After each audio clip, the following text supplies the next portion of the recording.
नमस्कार मित्रों, YouTube channel अनुराग academy S के सर में आप सभी का स्वागत है। मित्रों, हमने कल की क्लास में जैविक और अजैविक घटक के बारे में पढ़ा था और जैविक घटक में उत्पादक की बात भी कर लिया था कि उत्पादक में जितने भी सभी हरे पेड़ पौधे, वनस्पति और शैवाल पाए जाते हैं वे सभी जैविक घटक में उत्पादक के अंतर्गत आते हैं। अब बात कर लेते हैं आज उपभोक्ता की। तो हम आज उपभोक्ता से स्टार्ट करते हैं कि उपभोक्ता किसे कहते हैं। तो उपभोक्ता की बात करते हैं थोड़ा सा। तो उपभोक्ता सभी जीव जंतु अर्थात जितने मांसाहारी जीव जंतु होते हैं वे सभी उपभोक्ता के अंतर्गत आते हैं। और उपभोक्ता की बात करते हैं तो उपभोक्ता को 3 श्रेणियों में विभक्त किया जाता है। अब उपभोक्ता को 3 श्रेणियों में विभक्त किया जाता है। तो वो श्रेणी प्रथम श्रेणी के उपभोक्ता और द्वितीय श्रेणी के उपभोक्ता और तृतीय श्रेणी के उपभोक्ता। अब बात तो प्रथम श्रेणी के उपभोक्ता की बात करते हैं तो ऐसी श्रेणी के उपभोक्ता उत्पादक वर्गों पर भोजन के लिए आश्रित आते हैं। उपभोक्ता अर्थात प्रथम श्रेणी के उपभोक्ता जो उत्पादक वर्गों पर अपने भोजन के लिए आश्रित आते हैं उन्हें प्रथम श्रेणी के उपभोक्ता के अंतर्गत रखा जाता है। और प्रथम श्रेणी के अंतर्गत जो आते हैं तो उनकी बात कर लेते हैं। तो खरगोश, हिरन, जिराफ, बंदर, हाथी, गाय, भैंस, भेड़, बकरी और टिड्डा जितने भी आते हैं वे सभी प्रथम श्रेणी के उपभोक्ता के अंतर्गत रखे जाते हैं। यहाँ पर नोट लिखा गया है कि प्रथम श्रेणी के उपभोक्ता को शाकाहारी जीव भी कहा जाता है। तो हमने पहले बताया कि जितने भी शाकाहारी जीव और जंतु आते हैं वे सभी प्रथम श्रेणी के उपभोक्ता के अंतर्गत आते हैं। और बात कर लेते हैं द्वितीय श्रेणी के उपभोक्ता की। तो द्वितीय श्रेणी के उपभोक्ता की बात करते हैं तो यहाँ पर जितने भी मांसाहारी जीव जंतु होते हैं वे सभी द्वितीय श्रेणी के उपभोक्ता के अंतर्गत आते हैं। तो उदाहरण की बात कर लेते हैं तो सांप, मेढक, छिपकली, मछली और कुछ पक्षी की बात करते हैं तो कुछ पक्षी मांसाहारी होते हैं तो उनकी बात की गई है। तो द्वितीय श्रेणी के उपभोक्ता के अंतर्गत रखे जाते हैं। अब बात कर लेते हैं इसके आगे तृतीय श्रेणी के उपभोक्ता की। तो तृतीय श्रेणी के उपभोक्ता की बात आती है तो हम देख लेते हैं तृतीय श्रेणी के उपभोक्ता के अंतर्गत कौन कौन से आते हैं।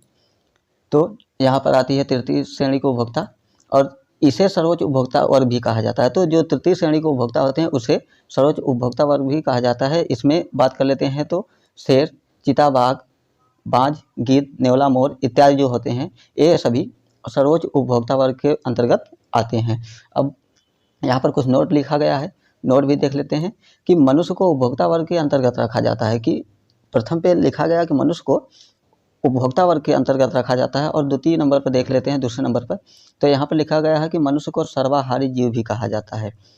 अर्थात जो मनुष्य होता है वह शाकाहारी और मांसाहारी दोनों प्रकार का भोजन करता है, इसलिए उसे सर्वाहारी कहा जाता है। और बात कर लेते हैं तीसरे नंबर की। तो यहाँ पर लिखा गया है कि मनुष्य को द्वितीयक उपभोक्ता वर्ग के अंतर्गत माना जाता है। द्वितीयक उपभोक्ता वर्ग का अंतर्गत के बात करते हैं तो इसमें शाकाहारी और मांसाहारी दोनों जीव आते हैं। अब बात कर लेते हैं तृतीय नंबर की अपघटक की।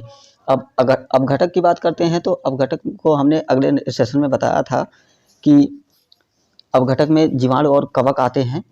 तो यहाँ पर लिखा गया कि वे जीव जो उत्पादक वर्ग एवं उपभोक्ता वर्ग को नष्ट कर उन्हें प्रकृति में मिलाने का कार्य करते हैं उन्हें अपघटक कहा जाता है। अपघटक की बात करते हैं तो जीवाणु और कवक की बात आती है।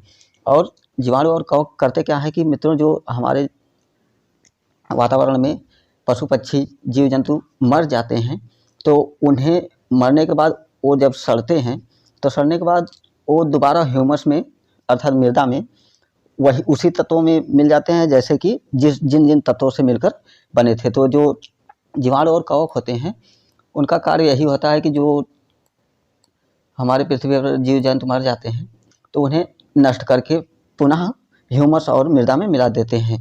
तो इन्हें एक बात बता दूं कि हमने अगले सेशन में भी इसकी बात किया था कि कवक और जीवाणु की।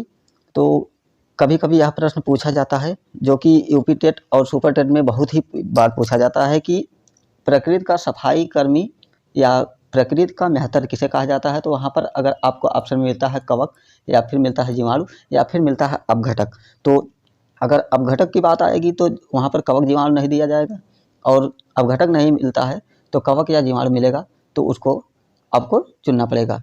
अब बात कर लेते हैं यहाँ पर। तो अपघटक के अंतर्गत कवक एवं जीवाणु आते हैं और अपघटक वर्ग को प्रकृति का सफाई कर्मी या प्रकृति का मेहतर कहा जाता है। उसके बाद हमने जैविक घटक पढ़ लिया। अब बात कर लेते हैं अजैविक घटक की। यहाँ पर सेकंड नंबर पर अजैविक घटक की बात करते हैं। तो अजैविक घटक में वे सभी निर्जीव तत्व आते हैं, वे सभी निर्जीव तत्व आते हैं। उसके बाद बात कर लेते हैं अजैविक घटक की। तो अजैविक घटक में पहले बात करते हैं कृषि की। अब कृषि की बात करते हैं तो हम देख लेते हैं कृषि में कृषि की क्रांतियाँ। सबसे पहले नंबर पर देख लेते हैं कृषि की क्रांतियाँ। तो कृषि के लिए जो क्रांतियाँ बनाई गई थी, कृषि के लिए अर्थात जो क्रांति बनाई गई थी उसमें कृषि उत्पादकता को बढ़ाने के लिए बनाई गई थी। तो उसकी बात कर लेते हैं। तो सबसे पहले नंबर पर देख लेते हैं हरित क्रांति।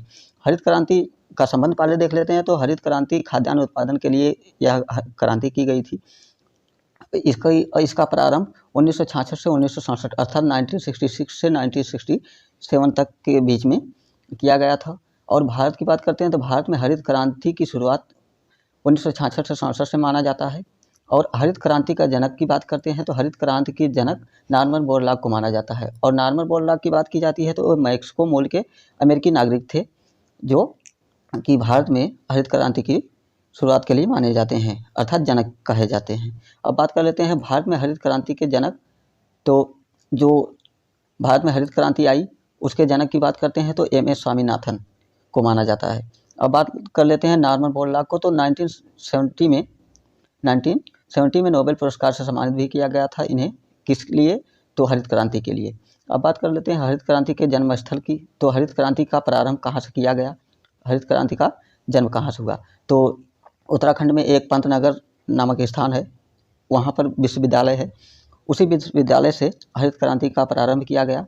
और हरित क्रांति की बात किया जाए तो हरित क्रांति में सर्वाधिक लाभ, हरित क्रांति खाद्यान्न उत्पादन के लिए की गई थी।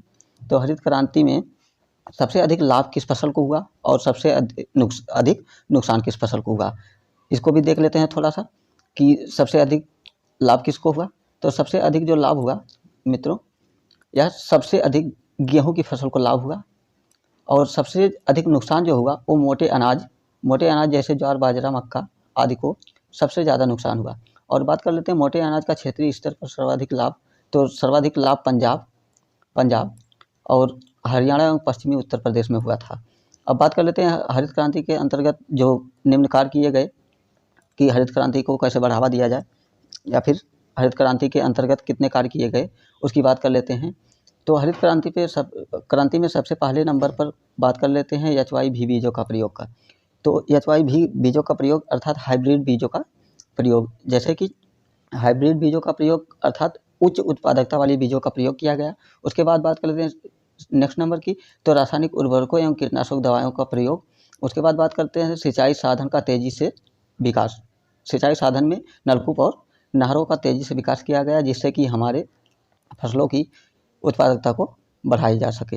अब बात कर लेते हैं दुष्प्रभाव की, जैसे कि अगर हम किसी फसल को उगाते हैं और उसमें अधिक से अधिक रासायनिक उर्वरकों या कीटनाशक दवाओं का प्रयोग करते हैं तो उसका कहीं न कहीं दुष्प्रभाव भी तो पड़ेगा।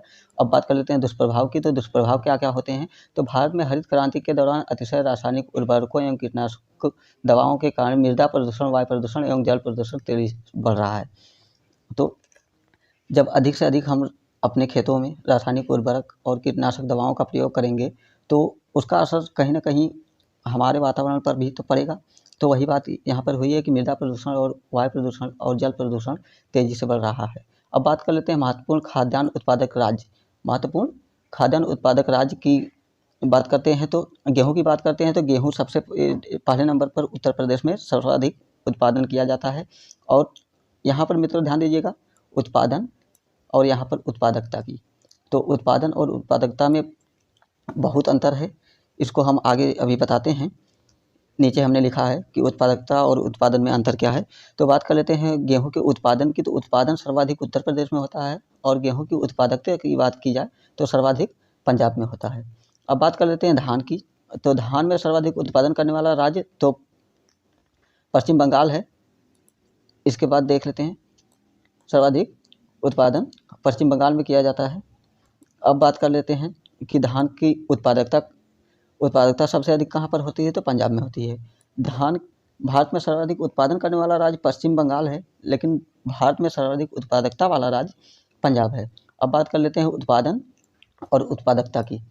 उत्पादन और उत्पादकता की बात करते हैं तो उत्पादन क्या है, उत्पादन की बात और उत्पादकता की बात हम कर लेते हैं। तो उत्पादन की बात करते हैं तो अधिक क्षेत्रफल में कम उत्पादन करना उत्पादकता कहलाती है, और कम क्षेत्रफल पर अधिक उत्पादन करना उत्पादन कहलाता है।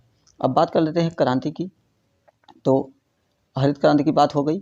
अब बात कर लेते हैं श्वेत क्रांति की। श्वेत क्रांति की बात करते हैं तो श्वेत क्रांति में यहाँ पर देख लेते हैं श्वेत क्रांति। श्वेत क्रांति का संबंध दुग्ध उत्पादन अर्थात दूध उत्पादन से है।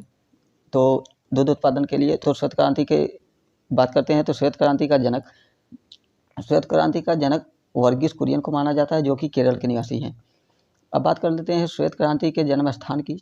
तो श्वेत क्रांति का जन्म कहाँ से हुआ, तो गुजरात में आनंद नामक स्थान से हुआ। गुजरात राज्य में आनंद नामक स्थान से श्वेत क्रांति का प्रारंभ किया गया, और वर्ष 1970 में दुग्ध उत्पादन को बढ़ावा देने के लिए मित्रों एक ऑपरेशन चलाया गया, जिसका नाम है ऑपरेशन फ्लड। ऑपरेशन फ्लड की बात होती है तो कई बार पूछ लिया जाता है कि ऑपरेशन फ्लड किसके लिए चलाया गया था, तो दूध की उत्पादकता को बढ़ाने के लिए किया गया था। अब बात कर लेते हैं विश्व में सर्वाधिक दूध उत्पादन करने वाले राज्य की। तो भारत है। विश्व में सर्वाधिक दूध उत्पादन करने वाले देश की तो वह भारत है। और भारत की बात आती है तो 1998 से मित्रों 1998 से भारत में विश्व में सर्वाधिक दूध का उत्पादन करने वाला देश भारत बन गया है। अब बात करते हैं भारत में। तो भारत में सर्वाधिक उत्पादन करने वाले राज्य की बात करते हैं तो उत्तर प्रदेश, क्योंकि विश्व में सबसे अधिक दूध का उत्पादन भारत में होता है। और भारत की बात आती है तो भारत में सर्वाधिक दूध का उत्पादन उत्तर प्रदेश राज्य में किया जाता है। अब बात कर लेते हैं कि सर्वाधिक दूध देने वाली नस्लों के बारे में। तो सर्वाधिक दूध देने वाली नस्लों के बारे में बात करते हैं तो सर्वाधिक दूध देने वाली भैंस की बात करते हैं तो जो सर्वाधिक दूध देने वाली भैंस होती है मुर्रा नस्ल की भैंस होती है, जो कि सर्वाधिक दूध देती है। और यहाँ पर लिखा गया है कि सर्वाधिक वसा और घी की बात करते हैं तो सर्वाधिक दूध देने वाली भैंस तो मुर्रा नस्ल की भैंस होती है, लेकिन भदौरी नस्ल की भैंस जो होती है इसके दूध में सबसे अधिक वसा और घी पाए जाते हैं। अब बात कर लेते हैं नेक्स्ट नंबर पर। तो विश्व में सर्वाधिक भैंसें। अब इस प्रश्न का उत्तर तो आप लोगों को पता हो गया हो कि जब विश्व में सबसे अधिक दूध उत्पादन की बात आती है तो भारत, और भारत में बात आती है तो उत्तर प्रदेश। तो जहाँ पर पशुओं की संख्या अधिक होगी वहीं पर तो दूध का उत्पादन भी सर्वाधिक होगा। तो विश्व में सर्वाधिक भैंसों की बात की जाए तो भारत में, और भारत की बात की जाए तो सबसे अधिक उत्तर प्रदेश में। अब इसके बाद बात कर लेते हैं सर्वाधिक दूध देने वाली गाय की। तो सर्वाधिक दूध देने वाली गाय की नस्ल जो होती है साहिवाल गाय की नस्ल होती है, वो जो कि भारत में पाई जाती है, केवल भारत में ही पाई जाती है। अब बात कर लेते हैं विश्व में सर्वाधिक दूध देने वाली गाय की। अब यहाँ पर सर्वाधिक दूध देने वाली गाय की बात हुई थी, अब यहाँ पर विश्व में बात आ गई है। तो विश्व में सर्वाधिक दूध देने वाली गाय की बात करते हैं तो हेलोस्टीन फिजिशियन की नामक एक प्रजाति पाई जाती है गाय की, जो कि सर्वाधिक विश्व में सबसे अधिक दूध देती है, और यह प्रजाति नीदरलैंड में पाई जाती है। अब बात कर लेते हैं नीली क्रांति की। नीली क्रांति की बात करते हैं तो नीली क्रांति का संबंध मत्स्य पालन अर्थात मछली पालन से है। यहाँ पर टाइपिंग में थोड़ा सा मिस्टेक है। तो नीली क्रांति की बात आती है तो नीली क्रांति का संबंध मछली पालन से है। और भारत में बात की जाए तो भारत में सर्वाधिक मछली का उत्पादन करने वाला राज्य आंध्र प्रदेश है। और ताजे जल में बात की जाए कि ताजे जल में सर्वाधिक मछली का उत्पादन करने वाले राज्य की बात आती है तो पश्चिम बंगाल। अब इसके बाद बात कर लेते हैं आगे पीली क्रांति की। नीली क्रांति हमने देख लिया, अब पीली क्रांति के बारे में डिस्कस करते हैं। तो यहाँ पर पीली क्रांति तो पीली क्रांति के संबंध के बारे में जान लेते हैं। तो पीली क्रांति तिलहन उत्पादन से संबंधित है, और भारत में सर्वाधिक तिलहन उत्पादन करने वाले राज्य की बात आती है तो राजस्थान में सर्वाधिक तिलहन उत्पादन किया जाता है। अब बात कर लेते हैं सुनहरी क्रांति की। सुनहरी क्रांति की बात करते हैं तो सुनहरी क्रांति का संबंध जो है वह पके फलों से है, और पके फलों का सर्वाधिक भारत में उत्पादन देखा जाए तो वह सबसे अधिक महाराष्ट्र में पके फलों का या फिर फलों का उत्पादन किया जाता है। अब बात कर लेते हैं रजत क्रांति की। रजत क्रांति इसे सिल्वर क्रांति के नाम से भी जाना जाता है। तो सिल्वर क्रांति का संबंध पूछा जाए तो अंडा उत्पादन से है, यह अंडा उत्पादन से है। और भारत में सर्वाधिक अंडा उत्पादन करने वाले राज्य की बात आए तो आंध्र प्रदेश। भारत में सर्वाधिक अंडा उत्पादन राज्य की बात आए तो वह आंध्र प्रदेश। अब इसके बाद हम बात कर लेते हैं आगे कि अंडे की टोकरी। अंडे की टोकरी कभी कभी पूछ लिया जाता है मित्रों कि अंडे की टोकरी के नाम से किस प्रदेश को जाना जाता है, तो उसे वह प्रदेश आंध्र प्रदेश है। आंध्र प्रदेश को अंडे की टोकरी कहा जाता है। और धान का कटोरा की बात आती है तो धान का कटोरा छत्तीसगढ़ को कहा जाता है। और चीनी का कटोरा की बात आती है तो भारत में उत्तर प्रदेश। और विश्व की बात आती है तो क्यूबा। क्यूबा को विश्व में चीनी का कटोरा कहा जाता है और भारत में उत्तर प्रदेश को चीनी का कटोरा कहा जाता है। अब बात कर लेते हैं काली क्रांति की। तो काली क्रांति का संबंध जो है वह बायोडीजल या पेट्रोलियम उत्पादन से संबंधित है। और बात कर लेते हैं भूरी क्रांति की। तो भूरी क्रांति का संबंध उर्वरक उत्पादन से है। उर्वरक उत्पादन का संबंध उर्वरक उत्पादन का मतलब कि जो हम अपने खेतों में उर्वरक का प्रयोग करते हैं उससे संबंधित है भूरी क्रांति। अब बात कर लेते हैं गोल क्रांति की। अब गोल क्रांति की बात करते हैं तो गोल क्रांति का संबंध जो है वह आलू उत्पादन से है। गोल क्रांति का संबंध आलू उत्पादन से है। अब बात कर लेते हैं यहाँ पर लाल क्रांति। लाल क्रांति के बारे में बात करते हैं तो लाल क्रांति का संबंध अगर देखा जाए तो टमाटर या मांस उत्पादन से संबंधित है। टमाटर या मांस उत्पादन से संबंधित है लाल क्रांति। अब यहाँ पर बात कर लेते हैं गुलाबी क्रांति की। गुलाबी क्रांति की बात की जाती है तो यह यूपी टेट का मोस्ट फेवरेट क्वेश्चन है मित्रों कि गुलाबी क्रांति की बात आती है तो झींगा मछली या प्याज उत्पादन से है। गुलाबी क्रांति का संबंध पूछा जाता है तो झींगा मछली या प्याज उत्पादन से संबंधित है। अब बात कर लेते हैं इंद्रधनुषी क्रांति की। इंद्रधनुषी क्रांति की बात आती है तो जो मित्रों हमने ऊपर जितनी भी क्रांतियाँ पढ़ कर आया तो इन सभी क्रांतियों को अगर एक साथ मिला दिया जाए, मिलाने के बाद अर्थात ऐसा देखा जाए कि जो इंद्रधनुषी क्रांति है, इंद्रधनुषी क्रांति जो हरित क्रांति या फिर गुलाबी क्रांति या काली क्रांति या भूरी क्रांति या पीली क्रांति जो बनाई गई है, इसका संबंध इंद्रधनुषी क्रांति से है। अर्थात इंद्रधनुषी क्रांति के ये पार्ट हैं गुलाबी क्रांति, हरित क्रांति, जितने भी क्रांतियाँ हैं, अर्थात सभी को मिला दिया जाता है तो उसे इंद्रधनुषी क्रांति कहा जाता है। जैसे कि यहाँ पर लिखा गया है कि सभी क्रांतियों के सम्मिलित रूप को इंद्रधनुषी क्रांति कहा जाता है। तो अब बात कर लेते हैं अमृत क्रांति की। तो अमृत क्रांति की बात आती है तो जो नदियाँ होती हैं, नदियाँ को आपस में जोड़ने के लिए जो क्रांति की गई थी उसे अमृत क्रांति के नाम से जाना जाता है। ठीक मित्रों, अब बात कर लेते हैं हम आगे यहाँ पर मौसम के आधार पर कृषि का विभाजन। तो मौसम के आधार पर कृषि का विभाजन हम देखेंगे नेक्स्ट सेशन में। अगर यह वीडियो आपको अच्छा लगे और चैनल पर बने रहने के लिए चैनल को सब्सक्राइब करें और साथ में बेल आइकन को प्रेस कीजिए और ऑल नोटिफिकेशन में रखिए, जैसे कि मैं कोई भी वीडियो अपलोड करूँ तो उसका सबसे पहले नोटिफिकेशन आपको मिल सके। और मित्रों, अगर वीडियो अच्छा लगा हो तो कमेंट जरूर कीजिएगा और अपने दोस्तों तक शेयर जरूर कीजिएगा। तो हम लेते हैं विदा। नमस्कार दोस्तों, जय हिंद, जय भारत, वंदे मातरम।